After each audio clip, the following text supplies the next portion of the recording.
How's everyone doing?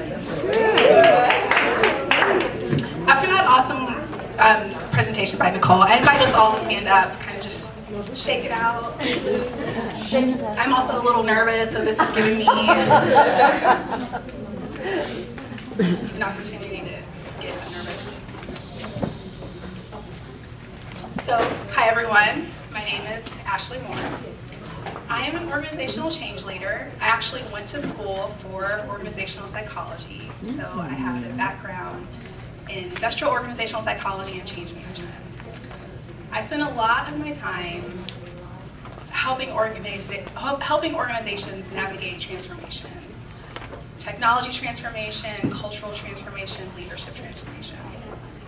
But more than that, I study how people experience change,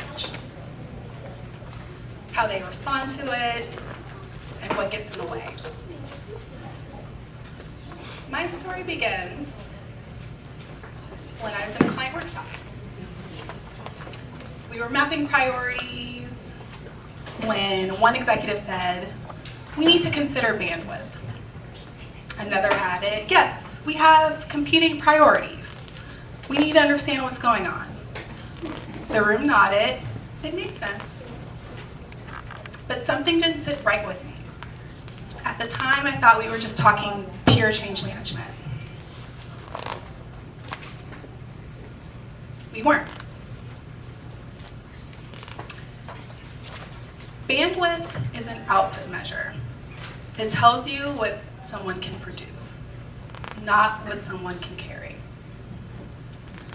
A few days later, we sent a survey across the organization to measure overall sentiment of the change, so how employees were feeling about the change, and we wanted to understand what priorities were in place, what priorities were competing with this change that was happening.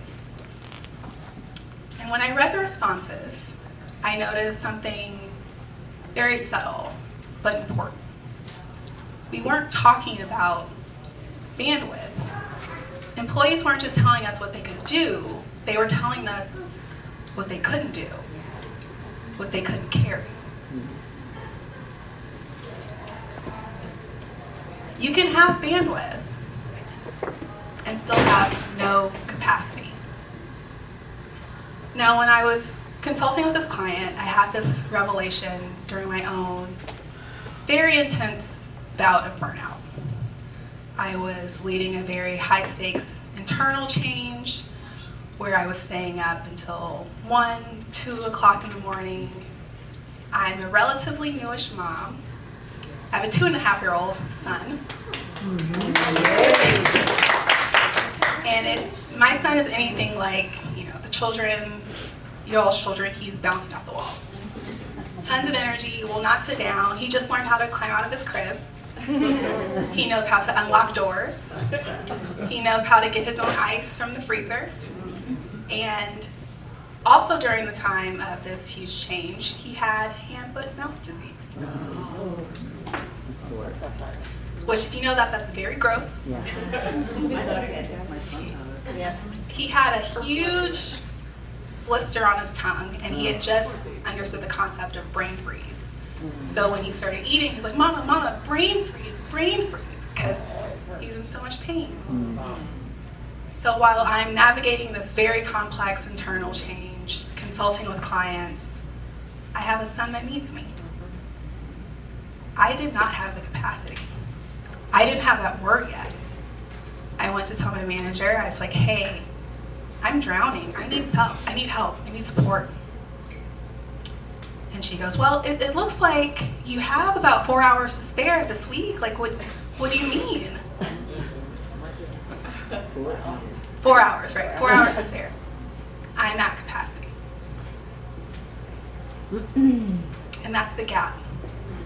We keep asking people for output, produce more, contribute more.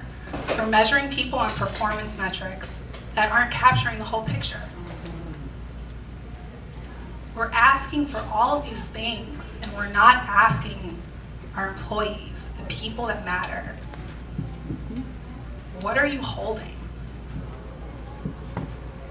Capacity includes the things we don't always see. I mentioned my son. There could be other mental loads, emotional weight, decision fatigue, life outside of work. You can look like you're performing and still be completely stretched. Yep.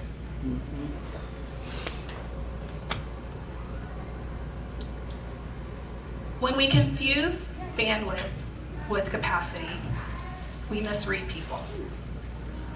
We call it resistance, when it's actually something else entirely. Sometimes it's overwhelm. I was overwhelmed in my particular situation, but it's not always overwhelm. Sometimes it's a lack of clarity. Sometimes it's a lack of trust. Sometimes it's lack of skill, lack of confidence. Sometimes it's cognitive load. And sometimes it's a signal that something doesn't align. It ain't working. Resistance isn't the problem. I don't think people are inherently trying to resist. But when we stare at the faces of others, demanding performance, demanding productivity, we're misreading it. We're misreading what they're carrying.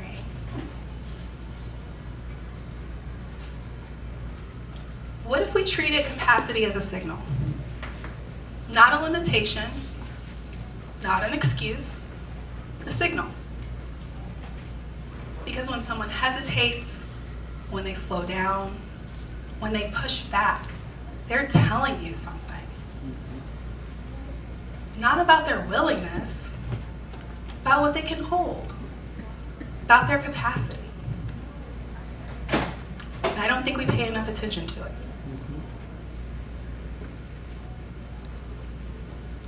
So I want to pause for a moment. Think about your life right now. Not your role, not your to-do list, your actual life, everything that it holds. Where is your capacity stretched? Even if your bandwidth looks fine, even if you have 4 extra hours to give, where are you stretched?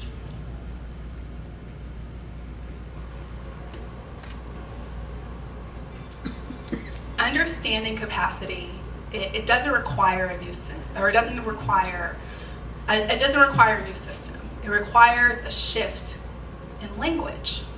We're just changing the word. We're moving from outputs to what we can carry. So instead of asking, do you have the bandwidth to do something? Try these questions. What would increase your capacity? What are you carrying right now? Where do you need support? Those questions do something powerful. They don't contain you.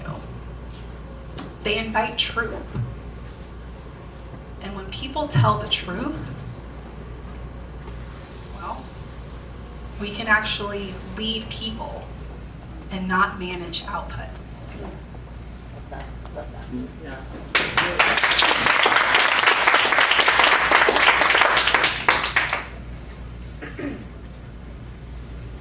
I've been a consultant for 10 or so years now. After leaving that big firm, big agency, I've come to the understanding that bandwidth is always going to ask for more. If you've been in that consulting world, that experience, you understand your manager, your manager's manager, they're always going to demand certain KPIs. If they're a thoughtful leader, if they're an intentional leader, they'll understand that capacity asks what's possible.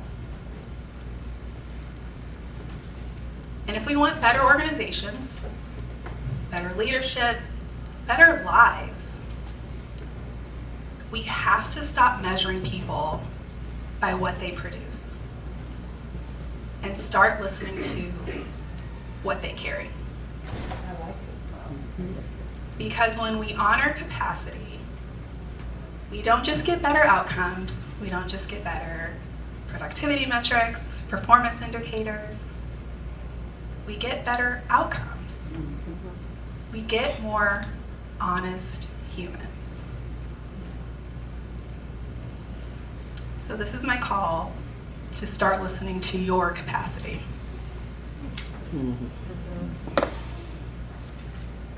Thank you.